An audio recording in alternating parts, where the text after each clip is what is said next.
On September 18th, 2011, I was 21 years old, and I woke up in Afghanistan. And I climbed out of my bunk, and I felt my feet hit the cold floor for the last time in my life. On that day, on September 18th, we were crossing over another bridge that we'd done several times before, just picking up our guys, my driver and I in the truck, I'm manning the gun. And halfway across the bridge, my world went silent. The sky turned brown, and I couldn't figure out what was really happening. When my truck landed, I remember I couldn't breathe. All I wanted was my lungs to just work, and they wouldn't. And it seemed like an eternity. And then all of a sudden they did, and the most crisp breath of air I've ever had filled my lungs, and I noticed my ears were ringing. So I reached up and I ripped my headset off, and I realized my ears weren't ringing at all. That headset had done a perfect job of protecting my eardrums. Instead, that was actually my driver screaming my name. And without hesitating or taking a second to really analyze my situation, I reached to my open doorway as my door had been blown clean off, and I pulled myself out of that truck in an attempt to get to my driver to render aid to him. And I jumped out of that truck, and I fell a lot further than I was planning. And when I impacted that ground, I both felt and heard this sickening crunch, and both my legs stopped working. Going back a bit, at 18 years old in southern Utah, I watched all my friends just getting married, graduating high school, going to college, and I just wanted more than that. I didn't want to fill that list of things you're supposed to do as you grow up, as you become an adult. Still not after that. And I was like, I want to change the world. I want to leave an impact on the world. So I went to the Army and I was like, I want to be a Ranger. And they were like, no. And I was like, I want to be the next best thing. So I became a United States infantryman.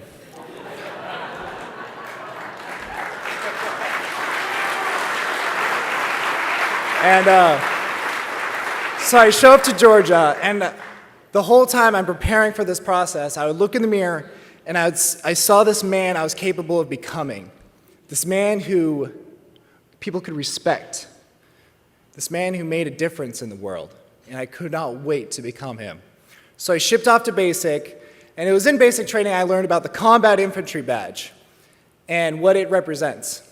The Combat Infantry Badge is not given. It is earned by the battle-hardened and combat-tested infantrymen. And I saw this. If I get this, I will become that man. It was also, I learned the three most important things about being an infantryman. You need to be two of these three things to be a great infantryman.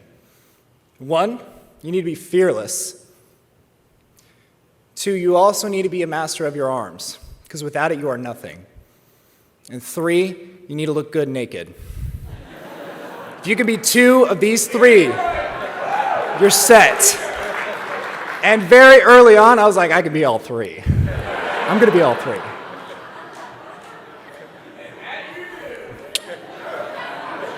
So at 19 years old, we're like, all right, it's go time. We're going to Iraq. And I was like, yes, CIB time.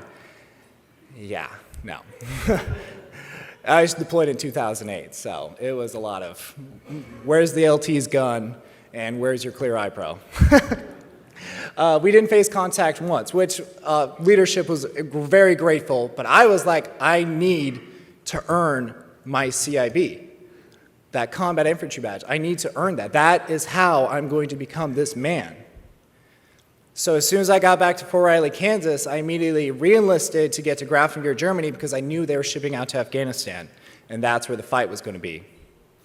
So I trained my butt off and PCS'd over there, and within 3 months of being in Germany, we shipped out to Afghanistan, exactly 1 year of returning back from Iraq. And I was like, this is where it's going to happen.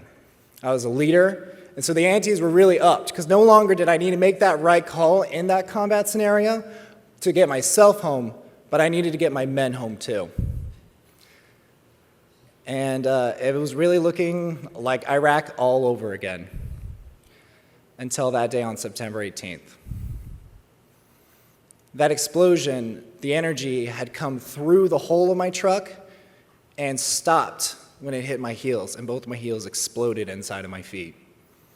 Adrenaline numbed that from me, and when I jumped out of that truck, I actually drove both my ankles through my feet. I don't really remember much until I got to San Antonio, Texas. But when I came to, on the right was my wife, and on the left was this old guy who introduced himself as the orthopedic surgeon of the Army. And turns out my case was really interesting.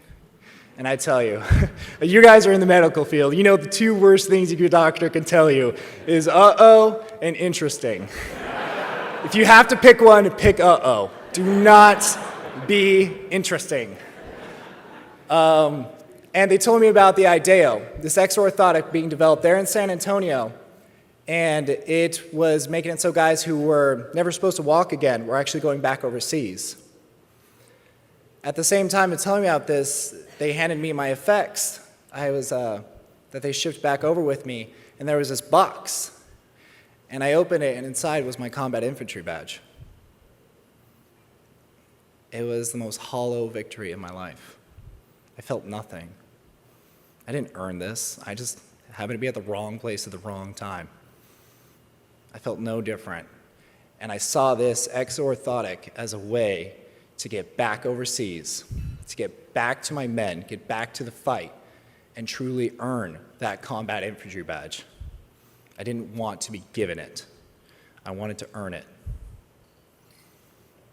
So the doctors told me it was going to be a long road, and they would try and get to where I wasn't going to walk without crutches or cane.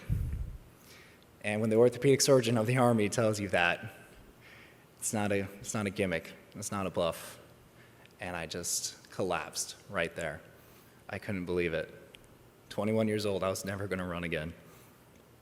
And inside I had this fire that was like, that's not true. I'm going to fight. I'm going to hold out. I just need to sit tight. I need to hold tight. They're going to fix me. They're going to give me this IDEO, and I'm going to go back overseas.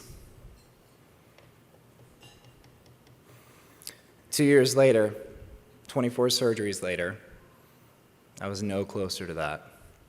It's actually a lot further. I ballooned up to 300 pounds, and I was completely wheelchair bound. I was on 14 different medications for nerve pain, depression, anxiety, pain, good old-fashioned pain. And I was so lost. My dad is an amputee from diabetes, and he's never climbed out of his wheelchair. His mom was a diabetic amputee, and she used a walker till the day she died. So when the doctors are like, we could take care of this, don't. Do not talk about taking my leg. That will make me a cripple, and I am not a cripple. You fix this. As I grew closer and closer to getting out of the Army, my wife she didn't understand. She was just like, you're about to be out of the Army. You have not even looked for another job. You won't consider school. Why are you not trying to transition? You're not even trying. And she just kept picking at it and picking at it and picking at it. And I just stopped and I just roared, I was a man who wanted men! Now I am nothing! People care about me now, but in 5 years, nobody will care. Nobody's going to give a damn. Nobody is going to care. My chain of command was called, and I was moved into the barracks for a cool-down period. And, surprise. And during that period, my left foot started bleeding in a weird spot. Like, just the bottom of my heel just started bleeding. And I went into the doctors, and turns out MRSA, the staph infection, had been eating at my left heel. And I had no heel bone left. It was completely gone. So my choice was made for me. They were going to amputate my left leg. And the doc was like, Matt, what is it you want? And at 23 years old, I just looked him in the eyes and I said, Doc, I just want to walk again. All I want to do is walk. What do I need to do to walk again? He's like, you need to take that leg. So with tears pouring down my face, I said, do it. Let's do it. And that Friday, that was on a Tuesday, and Friday, I went in for pre-op. And I went to sleep, and I woke up without my leg. After a week of being inpatient, I said, I'm out of here. I'm tired of being woken up to ask if I'm okay. Hospitals make sane people crazy. So I loaded up my wheelchair and I drove myself home. The nurse was like, I feel like I should stop you. And I was like, are you? He was like, no. So I drove myself home. And I wheeled into what used to be my home. And I opened that door, and not only was my wife gone, but everything. The only thing left in my apartment was a couch.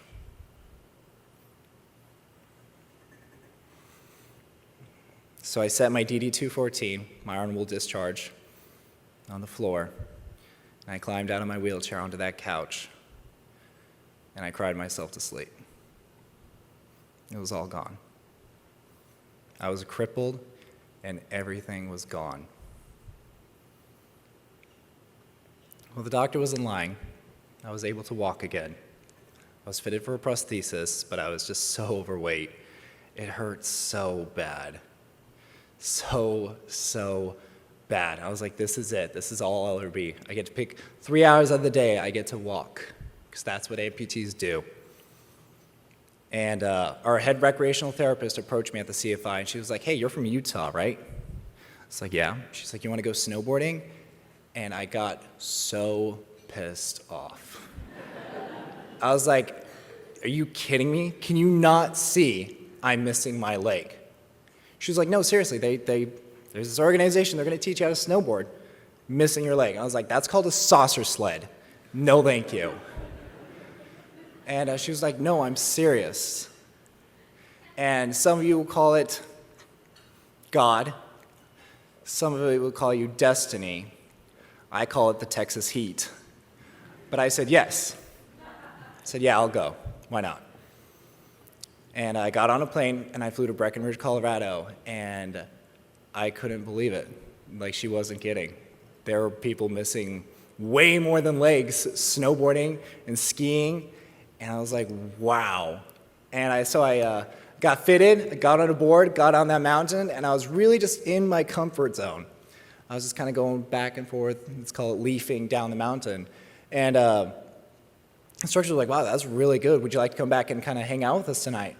And why not? Again, I'm living by the why not philosophy. And that's when I met Team Utah, the Paralympic snowboarding team. And I actually got to meet these men and women who had been amputees for decades.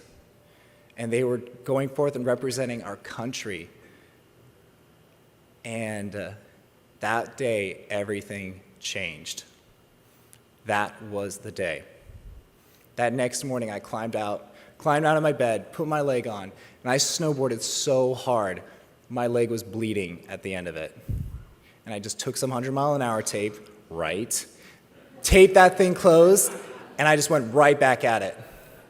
I got back to San Antonio, and they didn't know who I was. I went from showing up just on time for my appointment to spending about 8 hours a day, focusing on my gait, my stride, those small core muscles. And I just started doing life. I started living so intensely. I went back that holiday season and I took all my nieces and nephews snowboarding. And it was the most incredible thing. Our crazy Uncle Matt was back. I would do 3 more snowboarding trips. I would skydive. I would go scuba diving in Florida. I would learn to run again. And I was actually training for the Baton Death March a year later, almost a year post-amputation, when my right leg was just killing me. And I went in there, I literally dragged it into the doctor's office, and I was like, what is wrong with this? And they're like, your fusion is gone. You have completely worn out your right leg. Give us another year, and we'll refuse it, and you can keep walking on it. I was like, yes, but can I snowboard on it? He was like, hell no. I was like, can I skydive with this leg you'll give me? No. Can I run on it? Probably not. So after making a couple phone calls to a couple people in here, Steve Martin, I said, let's make a match. So exactly 1 year from being at a point where all I wanted to do was walk, I had my second amputation because that's all it would let me do. 32 days after that amputation, I walked out of my physical therapy center with a new leg. And I got home and I was sitting in a chair looking at myself in the mirror, and I was looking at my ankles, my new robotic ankles. And my eyes just kind of scanned up until I was looking at myself. And there he was. That man I had envisioned as a small boy. And that man didn't come from rank. He didn't come from ribbons or badges or cords. He was a man who wasn't afraid. He was a man who was willing to do whatever it took. I was not going to be so easily defined.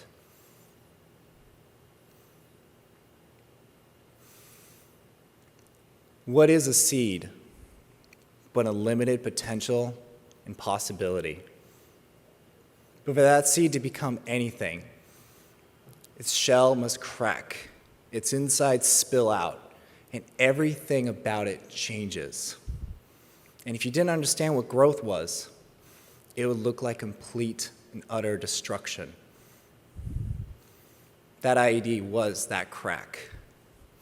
And thanks to Warfighter Sports, I'm not the man I thought I would be. I'm a man I never imagined possible. Thank you, ladies and gentlemen.